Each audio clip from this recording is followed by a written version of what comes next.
Like, imagine when you're like on your period and you need to take a shit. Like, do you know how violent a scene that is? And to have to do that every month.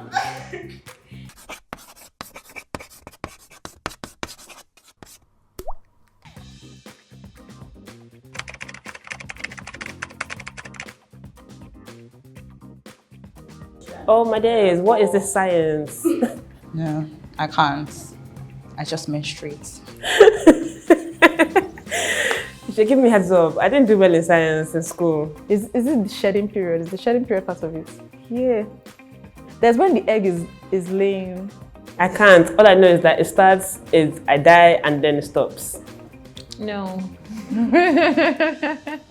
So there's a phase where you're really needy. There's a phase where you're like, oh my God, I'm like full of energy. I'm so fun. I'm so sexy. And then there's a phase where you're like, what is my life? I want to die. That's where you just cry. And you're like, oh, my period is coming. That's why I'm so sad. That's all I don't know. No ovulation. Okay, 4 phases. The menstrual phase, the follicular phase, the ovulation, and the luteal phase. The menstrual phase, that's menstruation, like we all know it, happens day 1 to day 7 of a woman's menstrual cycle. And that's when her uterine lining sheds and the egg that was deposited in the uterus breaks down, and then we see blood from the vagina. So that's menstruation, that's menstrual phase.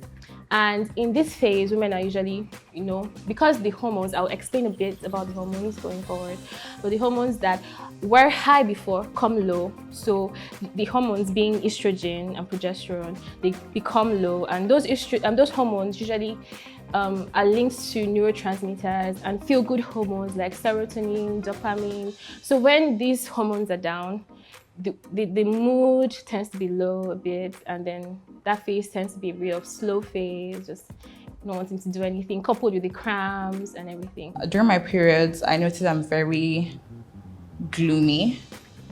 I really don't want to work during my periods. I feel very sad, yeah. The deep depression and the mood swings that I get a week beforehand, the PMS cycle, is very stressful for me. I've had to learn how to manage my mood swings and manage my mental health in that time, but I don't handle it very well. I didn't handle it very well growing up. Moving on to the follicular phase. So after your body has finished saying, okay, you don't want to get pregnant, you have to menstruate. After you've done that, the body prepares itself. That's why it's called the cycle. It goes round and round. The body prepares itself for another pregnancy. It says, okay, since you didn't get pregnant last time, what we're going to do is we're going to build up, your endometrial line. That's the wall of your uterus. We're going to build it up, and that means that those hormones that were previously down begin to go up. And then ovulation comes, which is around the 14th day of the menstrual cycle, and that's when an egg is eggs are released from the ovary, and then the egg goes into the uterus and then is there. And when it is not fertilized, then the luteal phase happens.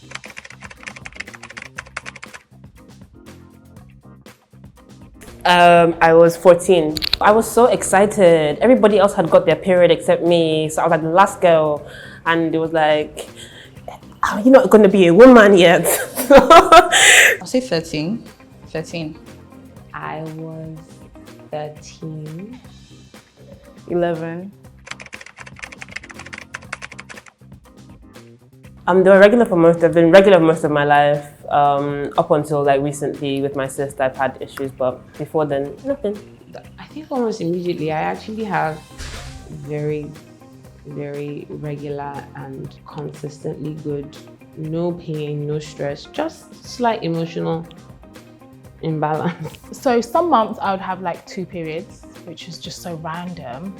Like I would finish my period and then 2 weeks later, I would come on my period again. And I'm like, what the hell is going on? This is not what I planned. They're already heavy, they're already quite long. So, and in some months, my period would be late, maybe like 2 weeks late, sometimes even 3 weeks late, just randomly late, yeah. But they've regulated since then. This was a few years ago. My period affects my skin primarily through acne, I get acne right before, like the week before my period happens. It just shows up, and then at first I start like, I go into problem solving mode, and then it's like, wait a minute, is your period coming? And then I check the app, and then it's coming, and I was like, oh, okay, I'm going to sleep. Whenever it goes, it goes. Apart from the occasional breakout that I would have, but I would be bloated during my periods, and I would crave particular foods. I still do. Chocolate, sugar, all the sweet stuff, goodness, yeah. So yeah, those, but nothing like major, just the usual. So it's pretty bad. Where I don't have like I have cramps, but it's not like the worst type of cramps. It's not horrible. I get really, really terrible like depression, anxiety from pre-period to post. Just like the span of that period, it's quite terrible. PMS is premenstrual syndrome, also known as premenstrual tension, either of the two. And premenstrual syndrome is a constellation of signs and symptoms. So it's usually a group of signs and symptoms women experience a week or two before their periods. So that is what it is. Well, now I track my cycle, so it helps me to kind of like be aware and plan better. I have this sort of like pillow that is like a massage thing, and it has like tea tree oils and some stuff. It's really nice, makes me feel good. And like when I know that I'm gonna be in my period around that time, I just do my best to make myself feel the best. In the feminine wash, I use a sanitary towel. I use sanitary towels because tampons are just too vulgar. There's just a vulgarity about tampons. When you bring them out, you're like... I like these, I forgot the brand, but they're like a wipe. They're just like a plain, simple, they're like simple, but I use them only when I'm on my period. And I'm not a big fan of tampons. Just your regular pads are straight for me.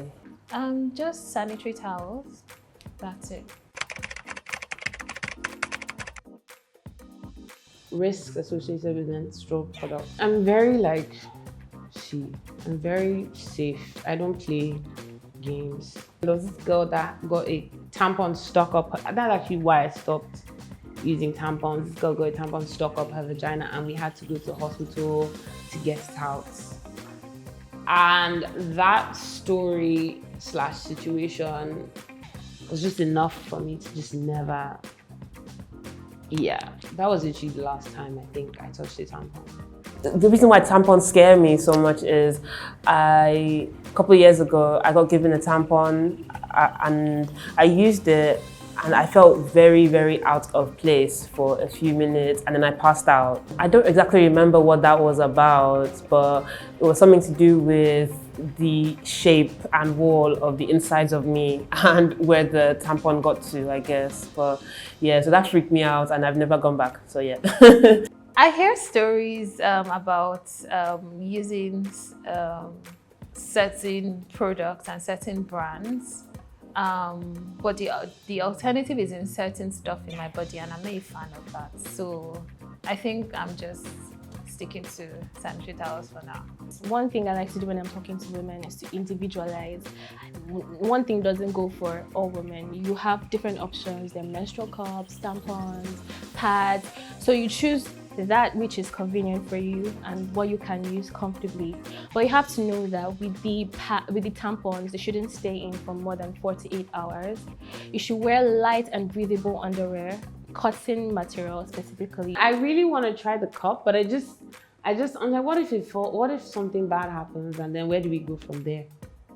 You know, I also know I remember watching something that said that the sanitary towels are also not sanitary, that the scents and the perfume they put in there isn't good for you. But you know what? At this stage, it works, okay? Because not enough people are thinking of us. So we'll take what we can.